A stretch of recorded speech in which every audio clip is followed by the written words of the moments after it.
This video is made purely for educational and informational purposes. It does not promote or criticize any country or military. All information is taken from publicly available sources. How did one of the most famous Soviet-designed tanks, the T-72, go from being a feared machine of the Cold War to a burning wreck in the deserts of Iraq?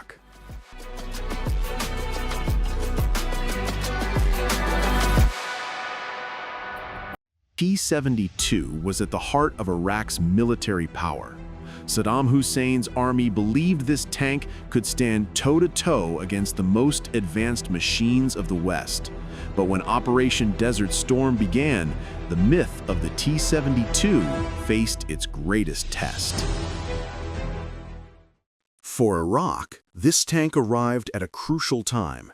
Saddam Hussein was building his military power, especially during and after the long, bloody Iran-Iraq War in the 1980s.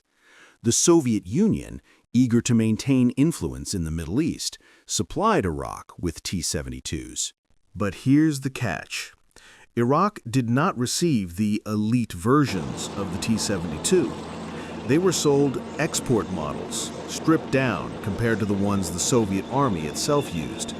The armor was weaker, the fire control systems were outdated, and the night vision capability was far behind Western standards. On top of that, Iraq attempted to build its own local version of the tank, called the Asad Babil, or Lion of Babylon.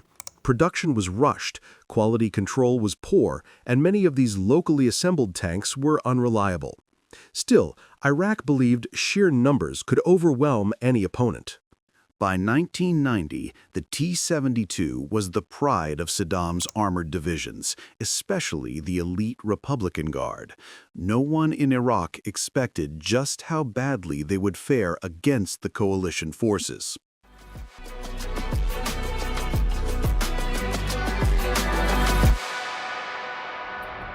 When Iraq invaded Kuwait in August 1990, the world responded.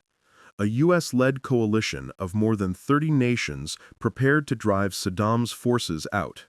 For Iraq, the T-72 was the backbone of its defense. The tanks were deployed across Kuwait and southern Iraq. Some were dug into defensive positions like bunkers, with only the turret exposed above the sand. Others were kept in armored brigades, meant to counterattack against any coalition advance. The Republican Guard divisions, Saddam's most loyal and best-equipped forces, fielded hundreds of T-72s. These were meant to be Iraq's spearhead and shield. But when Operation Desert Storm began in January 1991, the coalition's first move was not with tanks, it was with the skies. Weeks of relentless airstrikes destroyed Iraqi supply lines, command centers, and even many T-72s before they ever saw battle. By the time the ground war began in February, Iraqi tank crews were exhausted, isolated, and operating under broken communications. Still, they fought. The T-72s engaged coalition forces in some of the largest tank battles since World War II. But the outcome was devastatingly one-sided.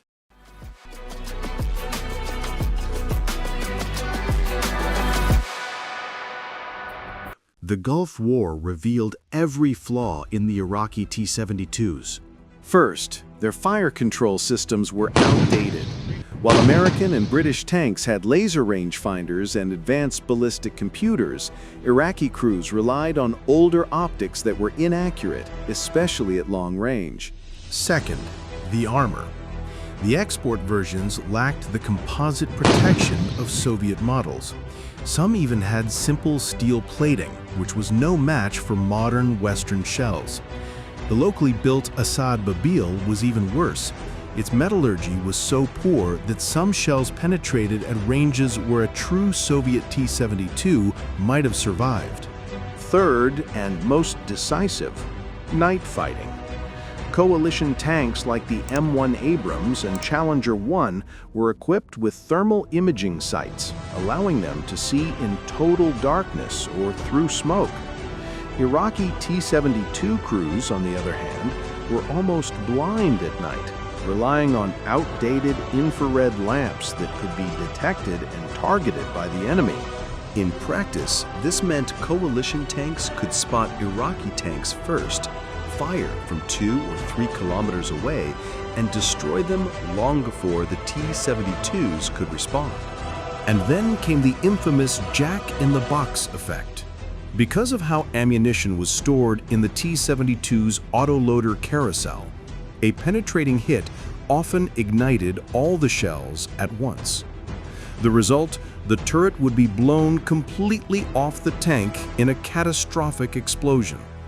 The image of T-72 turrets lying meters away from their destroyed hulls became one of the most chilling sights of the war.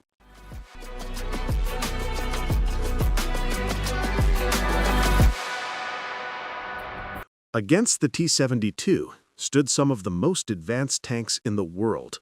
The American M1 Abrams, with its powerful 120mm smoothbore gun, composite Chobham armor, and thermal sights, was virtually invulnerable to the Iraqi T-72s.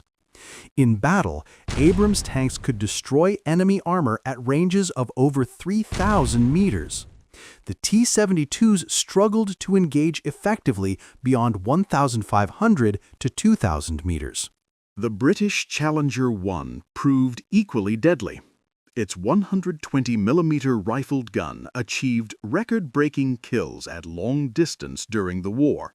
Coalition tank crews had better training, superior logistics, and full support from air power. In contrast, Iraqi T-72s often fought without proper reconnaissance, without air cover, and sometimes with commanders who had already fled the battlefield. The result was lopsided. Entire brigades of Iraqi T-72s were annihilated in battles like 73 Easting, where U.S. forces destroyed dozens of tanks with almost no losses of their own. The myth of the T-72 as an unstoppable Soviet war machine collapsed in the deserts of Kuwait.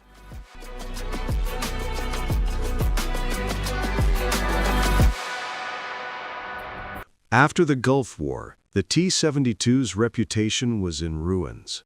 Images of burning wrecks filled newspapers and TV screens around the world. Analysts declared the Soviet design philosophy obsolete. Many believed the age of the T-72, and perhaps even the age of the tank itself, was over. But the truth is more complicated. Iraq had fought with the worst possible versions of the T-72, downgraded exports, and poorly built local models. The crews were undertrained, the tactics were outdated, and they were facing the strongest military coalition in history with absolute air superiority.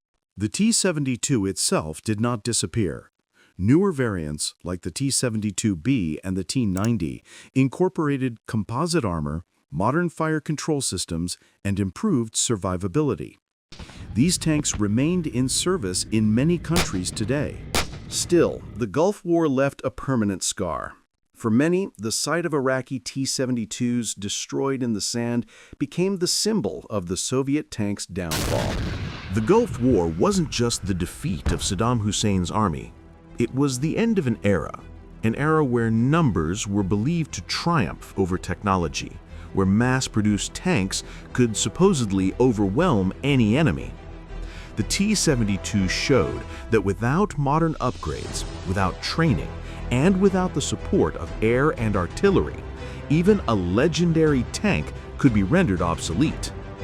So the question remains, was the T-72 unfairly judged because Iraq fought with downgraded export models, or did the Gulf War prove that the design itself had already been left behind by history? I'll leave that for you to decide.